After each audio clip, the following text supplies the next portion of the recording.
Hi, welcome to Collective Gifts. I'm Noella and this is Rachel. Hello, hello, Collective Gifts. Thank you for joining us. In this last week or so, we've had disruptions in our schedule, and God's been ministering to us about when change is inevitable. And that's something we want to talk with you about today. You know, in life, you may have roofers coming at 7:30 in the morning to work on your roof. When they're supposed to come at 8. Disrupting your morning. Or maybe, there's quite a few people that we know that have been quarantining because of COVID. Or you may have a promotion or a move. There's going to be some change in your normal routine. And that's what disruption is when it breaks that pattern of what you're used to. It disrupts, it brings changes to your daily living. And we oftentimes look at it as being it's cramping our style, right? Like it's just horrible. It's ruining our day. But really, if you think about it, you can look at it in that perspective, or you can look at it in a godly perspective of whatever that was meant to disrupt you, it can be turned around for the good. And it's an opportunity.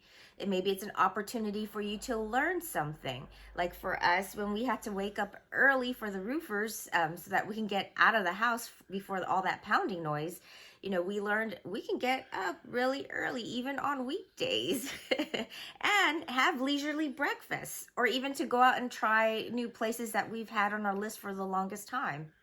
And so it's opportunities to do something different.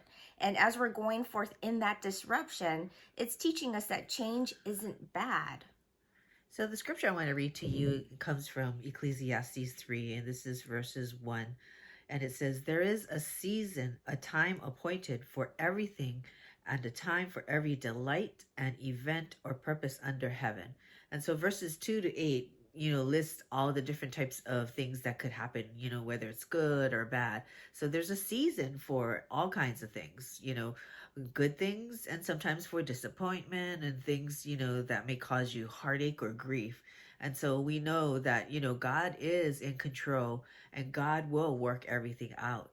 So we don't have to worry, even though, like, sometimes some people, like me, are opposed to change. And sometimes, you go kicking and screaming. But, in the end, you see that the change was for your good. Yeah, it's for our betterment, and we Yeah. can have fun with it, right? And so we should be open to whatever comes our way because, as Noah said, right, God is intentional. It's for a reason. And so if we go forth in looking at the joy in that journey or in that experience, in that disruption, looking forth in that change, what is it that we've learned that we, didn't think we could do, or look for those opportunities that we wouldn't have had otherwise? Yeah.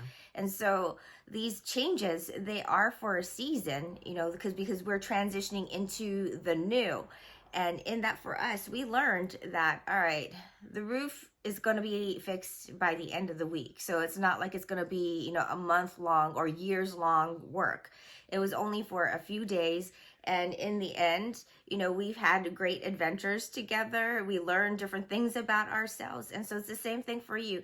Change is inevitable. Change will come. We always want change, right? Because we want God to promote us or to bring forth that breakthrough or usher us into that new thing. And when we get into those new things, that's what happens is we may get stuck in a routine and not realize change is inevitable. We're going to have disruptions, and that's where we have that opportunity to be able to adapt, learn, and grow from it. And so we thank you for joining us, and we just want to remind you it's that time again. Our monthly fast. So our monthly fast for July will be from July 4th to 8th, which begins on Monday through Friday. So we're doing a 5-day monthly fast where we're fasting from one thing, one food, or one activity. And so we encourage you to join us, even if tomorrow is a holiday with the 4th of July. Yes, we are free, but not free from the fast. We are free because we are going forth in the freedom in our faith, right? Whom the Son sets free is free indeed. And this is where we learn to live a fasted lifestyle. And it's only one thing that you're giving up, unless you want to give up more as the Lord leads. But, as we go forth doing it, even on a holiday, we'll see the blessings in it. And this week we'll be talking about change is inevitable and different topics that pertain to that. And so we thank you for joining us. And so we hope that you will join us for the fast. And we'll see you soon.